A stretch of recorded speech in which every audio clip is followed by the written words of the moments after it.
It's an amazing adventure, though. You start looking for stones and start looking for things of significance that were significant thousands of years ago, and you get into the feel of just the ancient wisdom and understanding, and then you look at it, forces you to be responsible, and you start looking at the truth, and you start looking at what's being done with what was important to so many people, and then mistranslated and almost lost, except for what's written in stone. We're going to go to the top here, and I'm going to show you the altar stone, and if I find some more stuff along the way, I'll show you that too. You can see the language reads from right to left, and here's your symbol. Here's your Yahuwah, which you can barely make out because, well, it's just been weathered and over a period of time. And this blistering sun, you can tell how black the rock is, and it's probably not going to last much longer as it is, even though it's been here for centuries. But it says Yahuwah Elohim. See, this is an N. Looks almost like an N. And then this is a U. Very similar to a U. So Yahuwah Elohim literally translates to our God, or the God of all of us. The star chart, which is just amazing because it tells the date. It literally narrows it down to a day within a year that these people were there, and a moment of significance in the sky. Let me show you the date of when these people were here, down to the day on the calendar that you can see for yourself. This is what's known as the zodiac table. These petroglyphs signify a constellation, or a series of constellations, and a stellar event. And if you can look to the bottom right-hand corner, you'll see what is known as the Yah glyph. Now the Yah is a solar eclipse in Virgo. And if you look here, you'll see there's this crescent, which signifies the moon and the sun, the moon going in front of the sun. Now what tells us that its constellation is immediately behind it, you see the scorpion. And then up above to the right, you see the constellation Virgo. And then up on the top, you see Ursa Major and Ursa Minor. In the center, you see a spiral, more or less, which indicates the location of the viewer and the horizon. So we're looking at the sky, and you can also see Boots and Draco. But one of the most important things is the constellation Virgo, right here, on the upper right-hand corner, is actually birthing this event. Let's take a look at Cyber Sky, which is a program which uses constellations and stars in the sky, given dates and times very accurately. The exact same stellar event occurs on September 27th, 759 BC. Now, having done exhaustive research, we found that this is the only time that this particular event occurred, just like it's inscribed on this stone. September 27th, 759 BC. And you can see Scorpio, you can see the eclipse with the Yah glyph, and Virgo birthing the event. And the Yah glyph is created by Libra. You can see the constellation Draco and Scorpio, Ursa Major, Ursa Minor. It's all right there. It's exactly the same. And this event lasted nearly 6 hours. So it's very significant.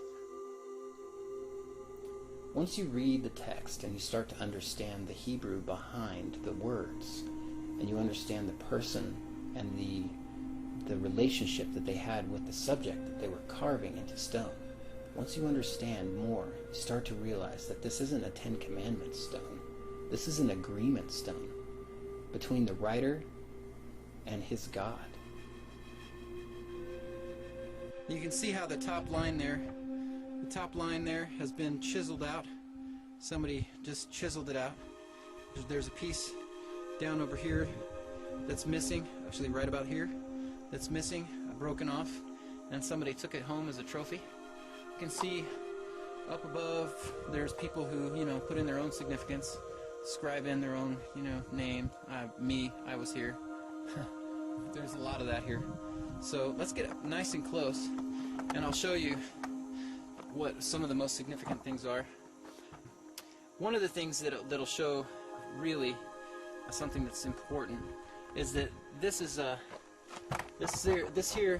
the language reads from right to left, and each one of the commandments is not necessarily a commandment, but it's a depiction of what is not.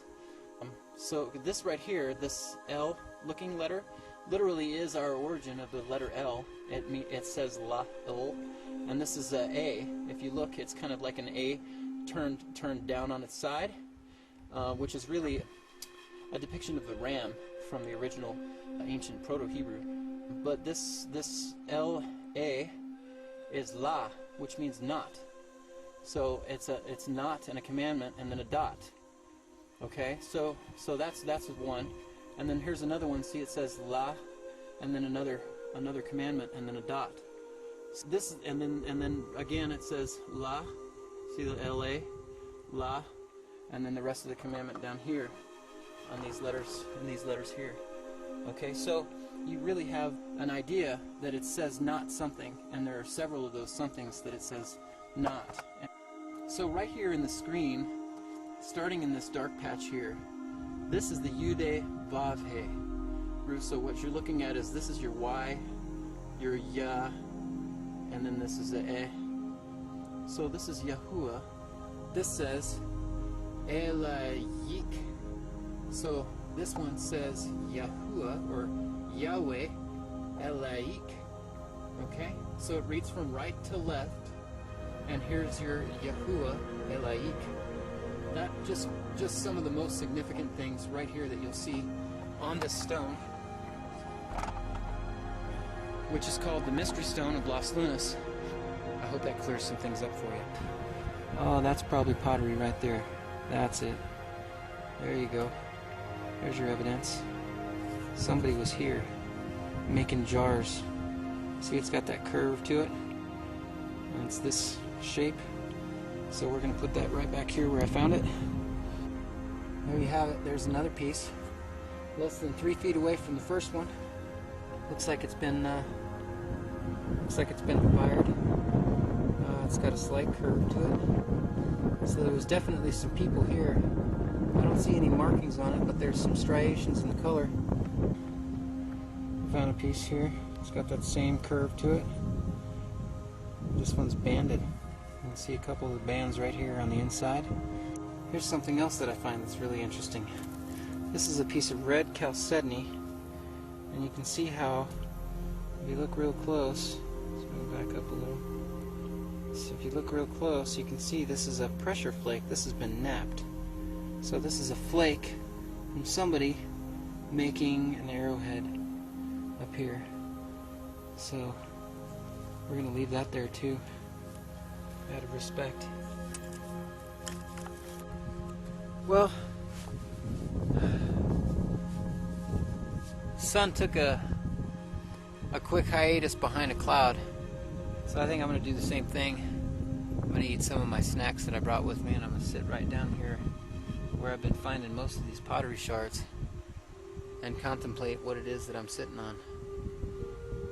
I think it's amazing that a place like this is so accessible and so undiscovered. So I'm just going to sit here and drink some of my water and eat a little of my food and think about the people that may have left some of these things behind.